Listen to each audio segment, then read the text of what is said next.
I used to think love would come quietly like a warm breeze on a spring morning, subtle and kind. But the day I met Adrian Blake, it came like a lightning strike. It was a Tuesday afternoon, the kind where exhaustion clings to you after a long day of lectures. I climbed onto the bus, juggling my backpack and an old canvas tote, eyes down, ready to zone out until my stop. "Here, take my seat," a deep voice said. I looked up.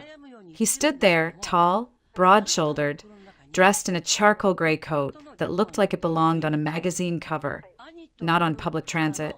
His smile was easy, warm, and disarming. "Thank you," I murmured, sliding into the seat. I expected him to pull out his phone and ignore me, but he stayed near, holding the rail, his eyes flicking to me with curiosity. "You don't look like you're from around here," he said lightly, almost cautious. I blinked, a little surprised. "I'm a student, University of Texas, languages major." "That explains it," he said, studying me just long enough to make me feel noticed, but not uncomfortable. Confident, but cautious. "Sorry, that probably sounds strange." I smiled despite myself. A little. He laughed softly, and it was warm, genuine, like he actually cared what I thought. We talked all the way to my stop about nothing really. Coffee shops, favorite parks, how Texas weather couldn't decide if it wanted to be summer or winter. When the bus hissed to a stop, I stood, ready to disappear back into my normal, quiet life. But he called out, "Wait, can I get your number? I'd like to see you again." Normally, I would have said no. I wasn't the type to hand my number to a stranger. But something in the way he looked at me, like I was the only person on that bus, made me nod. Sure. The very next night, I found myself standing outside a restaurant I had no business being in. The kind of place with soft golden lighting, sleek cars lined up at the valet, and a maitre d' who looked at you like they already knew your credit score. I hesitated, smoothing my simple black dress. And then Adrian appeared, smiling like I was exactly who he wanted to see. "You look incredible," he said, kissing the back of my hand like some old-world gentleman. Dinner with him felt like stepping into another life. He ordered wine I couldn't pronounce and told me stories about growing up in Europe, about his adoptive parents, Robert and Helena DuPont, who lived mostly in Paris and Geneva, traveling between art shows and charity events. He said he returned to Texas because he wanted to reconnect with his roots. I listened, fascinated. He wasn't bragging. He just shared, like someone who trusted me with pieces of himself. And when he asked about me, my classes, my family, my dreams, he actually listened. By the time he walked me to my car, I realized something strange. I wanted to see him again. From then on, we were inseparable.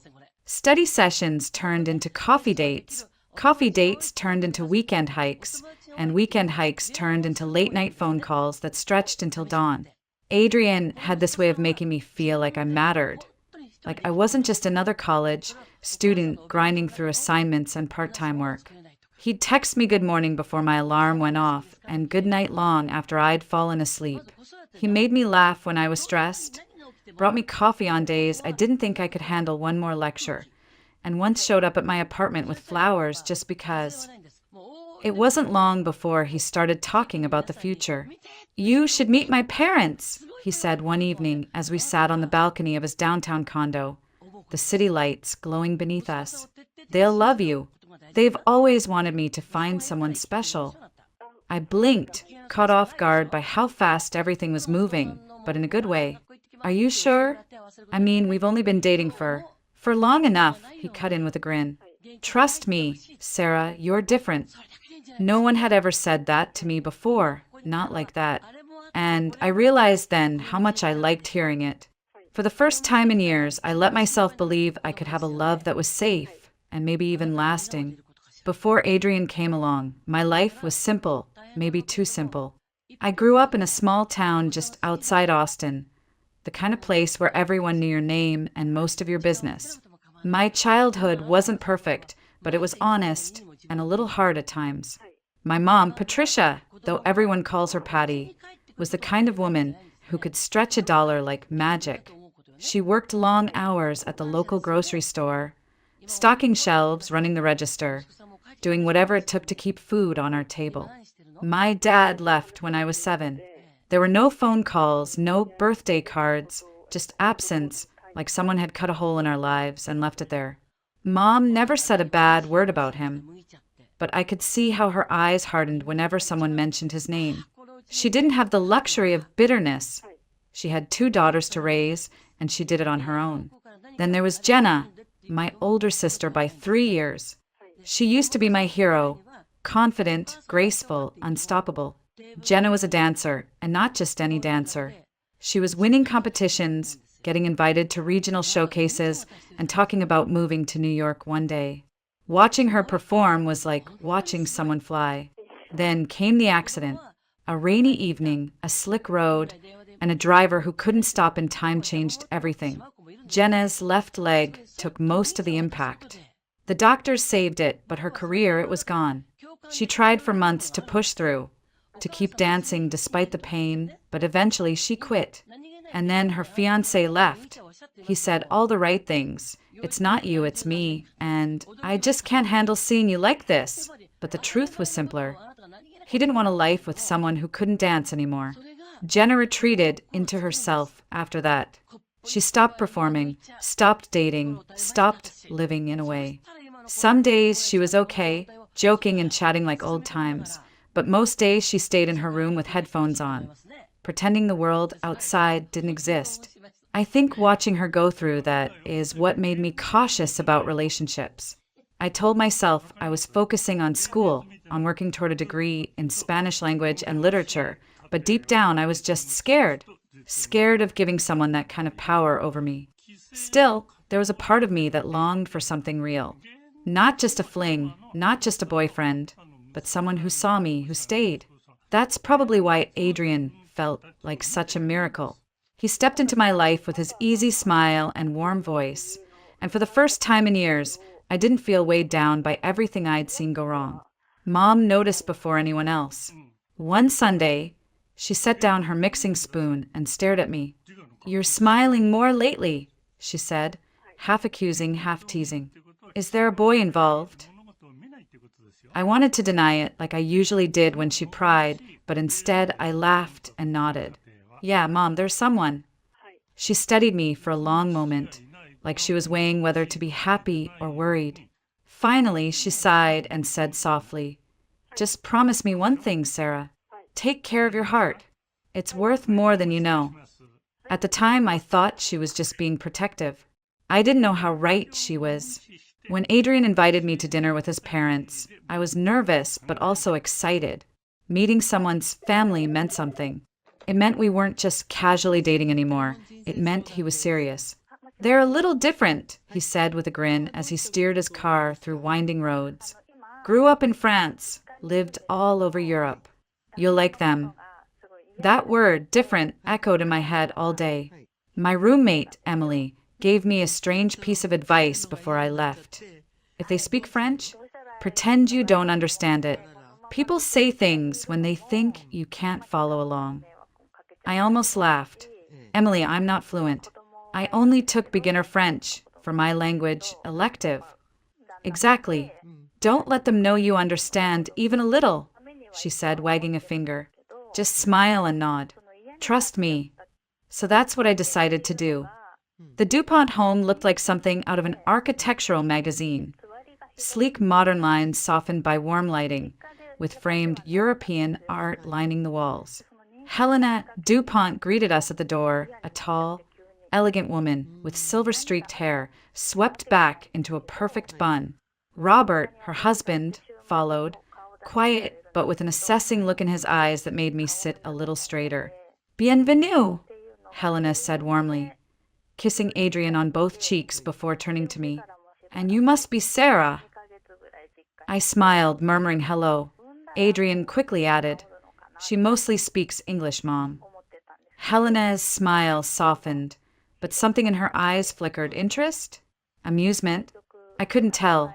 We sat at a long oak table set like a painting. Polished silverware, crystal glasses, flickering candles.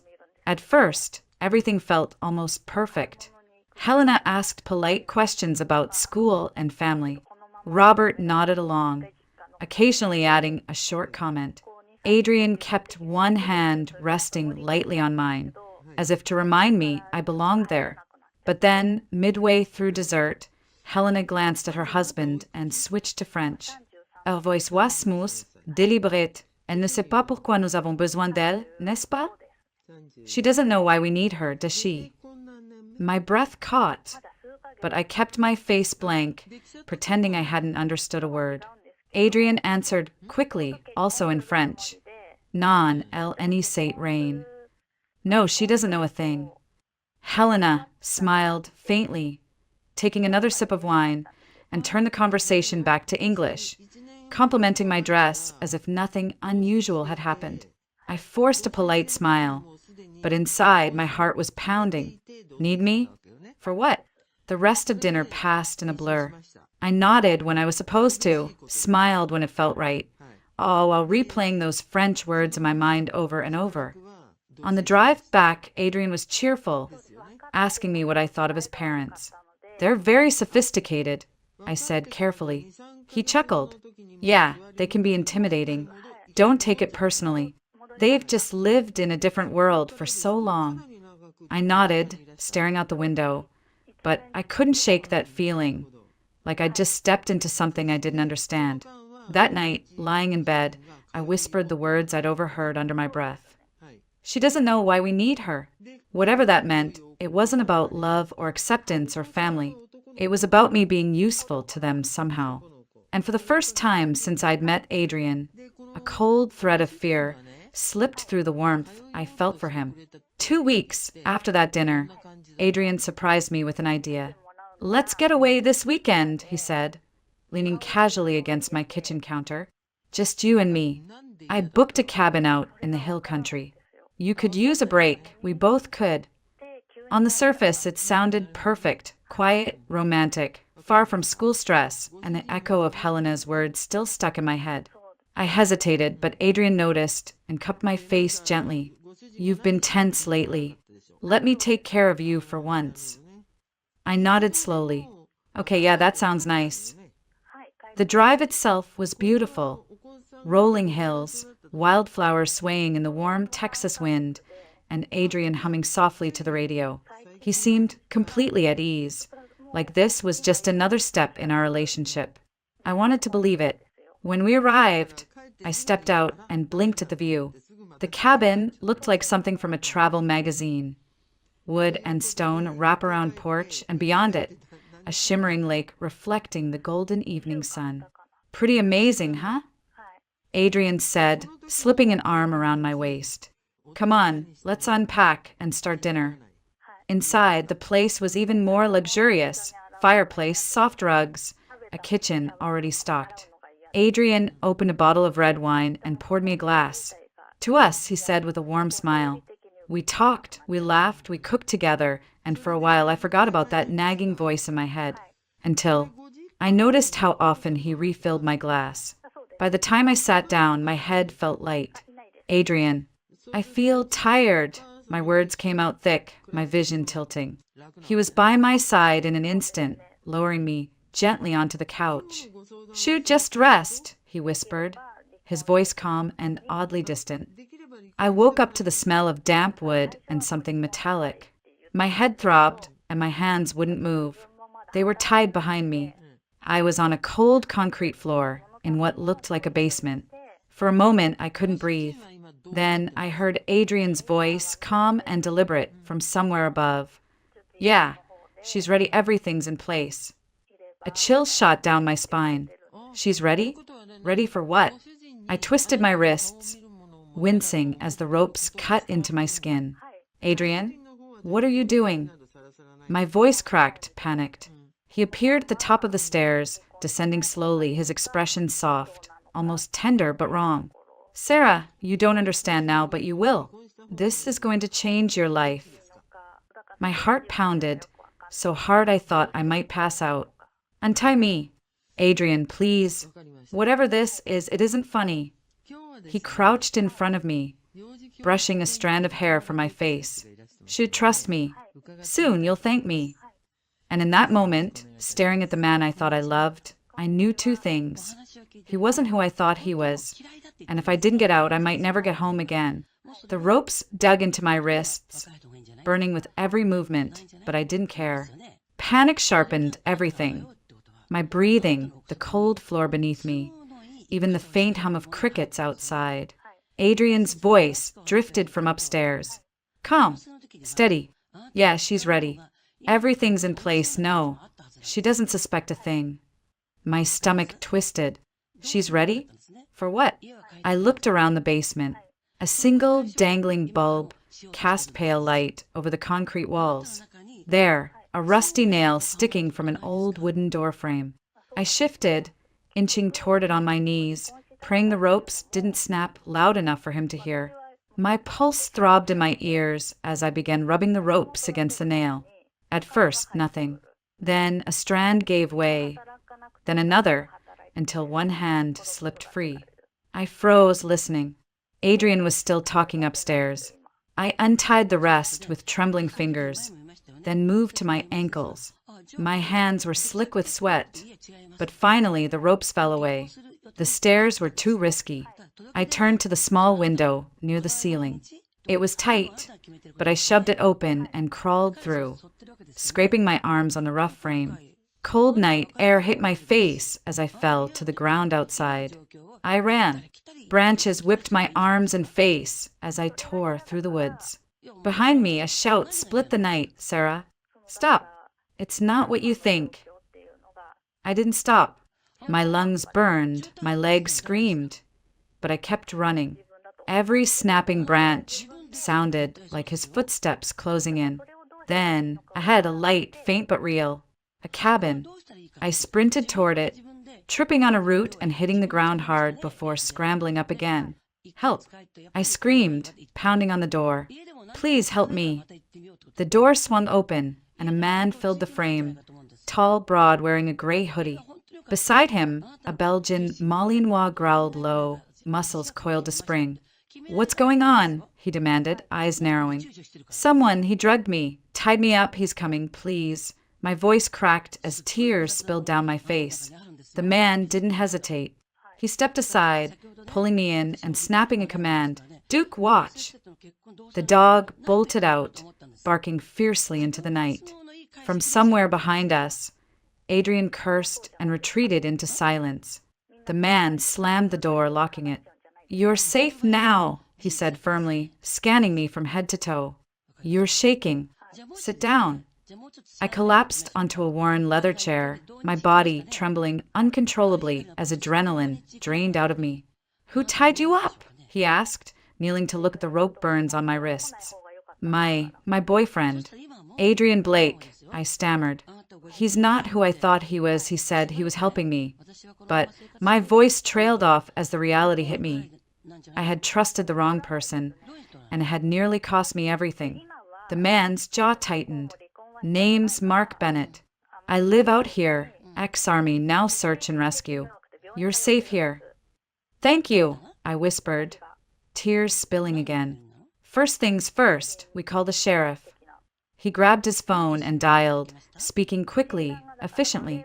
When he finished, he handed me a blanket and crouched beside me again. You're okay now. Whatever he planned, it's over. But deep down, I wasn't so sure. Adrian had a reason for what he did, and until I knew what it was, I wouldn't feel truly free. The deputies arrived 20 minutes later. By then, my mom and sister had shown up too. Mark had called them when I couldn't form words. Mom wrapped me in her arms so tight I could barely breathe. You're safe now, baby, she whispered. But even as I clung to her, one thought kept echoing. Why did they need me? I didn't have an answer, yet. The sheriff's office felt colder than the night outside. A deputy wrapped a blanket around my shoulders as I sat under the harsh, fluorescent lights, trying to keep my breathing steady. Take your time, Miss Mitchell, one officer said gently. Start from the beginning. So I did every detail. Meeting Adrian, falling in love, dinner with his parents, the words in French I wasn't supposed to understand, and finally waking up tied in a basement. When I finished, there was a long silence. The lead investigator, Detective Harris, tapped his pen against his notebook. You said you understood some French. What exactly did you hear? I repeated it carefully. She doesn't know why we need her, does she? And Adrian's reply, no, she doesn't know a thing. Harris exchanged a look with another deputy. That tracks with some intel we've been piecing together. I frowned. Intel? On what? He leaned forward. Adrian Blake isn't just a charming boyfriend. His adoptive parents, Robert and Helena DuPont, are under quiet investigation for international fraud. Fraud? My voice cracked. They've been posing as humanitarian consultants, claiming to help wealthy families locate missing relatives. They charge millions, but in most cases, they don't actually find anyone. And when they do deliver someone, Harris's eyes met mine, steady and grave. They deliver the wrong person. A look-alike. My stomach sank. A look-alike like me. Harris nodded. One of their clients is Viktor Ryabintsev, a billionaire who lost his young daughter years ago. Word is he's still desperate to find her and willing to pay whatever it takes. Your resemblance to her? It's uncanny. The room tilted for a moment. So Adrian, he never loved me. He targeted you, Harris said bluntly. Built trust, made sure you were emotionally invested, then planned to deliver you to Ryabintsev as his missing daughter. They would have faked enough documents to make it look real. A chill ran through me, so deep I felt like I'd never be warm again. By morning, deputies had swarmed the cabin where Adrian had taken me. They found the ropes, the sedative-laced wine, and a duffel bag full of forged paperwork, including a passport with my picture, but someone else's name. Robert and Helena were arrested at a small private airfield, attempting to board a plane bound for France. Adrian was caught hours later, hiding in an abandoned storage facility. When they brought him in, I was still at the station, giving a formal statement. He looked calm, almost resigned. Sarah, he said softly as they let him past me in handcuffs. You don't have to hate me. I was giving you a better life. I stared at him, stunned. You call that a better life? Drugging me? Lying to me? Selling me like I'm property? For the first time, a flicker of something crossed his face, maybe shame, maybe regret. But it was gone in an instant as they took him away. The FBI became involved within days. It turned out this wasn't the first time the DuPonts had tried something like this. They had executed similar scams in Europe, swapping in lookalikes for missing heirs. Most victims had been too embarrassed or too traumatized to come forward. But I wasn't going to be silent. I gave my statement to anyone who needed it. I sat through endless hours of interviews and depositions. And each time I spoke, I felt like I was clawing back a piece of myself that Adrian had tried to steal. Still, the nights were hard. I'd wake up gasping, thinking I was still in that basement, still tied down, still listening to Adrian's voice telling me I'd thank him later. Mark Bennett, the man who saved me, stopped by often just to check in. Sometimes he didn't even say much, just sat on the porch with me while Duke, his Belgian Malinois, lay at our feet. Somehow, that quiet company made it easier to breathe. I was free, but I still didn't feel safe. Not yet. The weeks after Adrian's arrest blurred together. I was safe, but safety didn't feel the way I thought it would. Every night, I jolted awake, convinced I was still in that basement, still hearing his voice whisper, "You'll thank me later." Mom tried to help in the only way she knew how, by cooking. Every time I turned around, there was another casserole in the fridge or a fresh pie cooling on the counter. Jenna tried too, awkwardly at first, but she slowly began opening up about her own pain. "You didn't deserve that," she told me one afternoon, her eyes glossy. And I didn't deserve what happened to me either. Maybe we both have to stop blaming ourselves for what other people did. Her words stuck with me, but it was Mark who helped me begin to breathe again. He showed up at my porch one evening, Duke trotting happily by his side. "Thought I'd check in," he said, scratching the dog's ears. "See how you're holding up." I shrugged, unable to hide how tired I felt. Some days are fine, some not so much. Mark nodded like he understood more than I could put into words. That's normal. Healing isn't neat. It's messy and it's slow. And that's okay. His voice carried a weight of experience I hadn't noticed before. Eventually, he told me why. For years earlier, his wife and young daughter had died in a car accident. He'd left the army after that and moved out to the hill country, choosing solitude over anything else. I couldn't stand people looking at me like I was broken, he admitted one night as we walked Duke near the lake. So I came out here where nobody knew me. I looked at him, realizing he understood what it meant to feel safe and unsafe at the same time, to want connection but fear it. Over the next few weeks, we talked more. Sometimes about big things, grief, trust, starting over, and sometimes about small things like which coffee shop had the best cinnamon rolls. But every conversation felt safe. Mark didn't try to fix me. He didn't tell me to smile or move on. He just let me be. One evening, as the sun dipped behind the hills, painting everything gold, Mark said something that stopped me in my tracks. You're stronger than you think. You didn't just survive, Sarah. You ran, you fought, you got yourself out. That's grit most people never find. I swallowed hard. I don't feel strong. You don't have to feel it to be it, he said softly. In time, we found ways to help each other. He encouraged me to take long walks again, without panicking at every snapping branch, and I encouraged him to reconnect with people, to let someone in again. Then came an unexpected twist.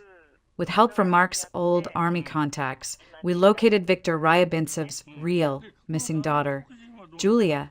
Watching father and daughter reunite after decades apart was overwhelming, not just for them, but for me. It reminded me that not everything ended in betrayal. Some things could still be good. That night, sitting on the porch with Mark and Duke, I felt something I hadn't felt since before Adrian. Peace. Mark handed me a cup of coffee and said quietly, almost shyly, I like having you around. For the first time in a long time, I smiled a real smile. I like being around too. And in that moment, with Duke curled at our feet and the stars stretching endlessly above us, I realized something powerful. I wasn't scared anymore. Not of Mark, not of trusting someone new, and maybe not even of my own future. The seasons shifted as my life quietly rebuilt itself. What once felt like permanent darkness slowly warmed into something brighter, safer. Mark and I didn't rush anything, but somehow it still felt like we had been moving toward each other all along. He was patient, steady, the kind of man who let silence mean safety instead of awkwardness. One evening, Jenna stood in front of me, tears in her eyes without her crutches. I got approved for the final phase of surgery, she said, voice trembling with joy. It turned out Viktor Ryabintsev, grateful beyond words that we had helped reunite him with his real daughter, had paid for every procedure Jenna needed to dance again. The night before her surgery, Jenna took my hands and whispered, You saved me, Sarah. Without you, I'd still be hiding. You didn't just escape. You pulled me out of my own basement, too. I hugged her tightly, realizing healing was rarely just one person's journey. It rippled outward, touching everyone you loved. Months later, on a warm spring evening, Mark led me to the lake near his cabin. Duke bounded ahead, tail wagging, as if he knew something I didn't. Sarah, Mark began, his voice carrying an edge of nervousness I'd never heard before. I spent years thinking my life was over. That love was something I'd already lost. But then you came banging on my door, terrified and brave all at once, and you woke me up.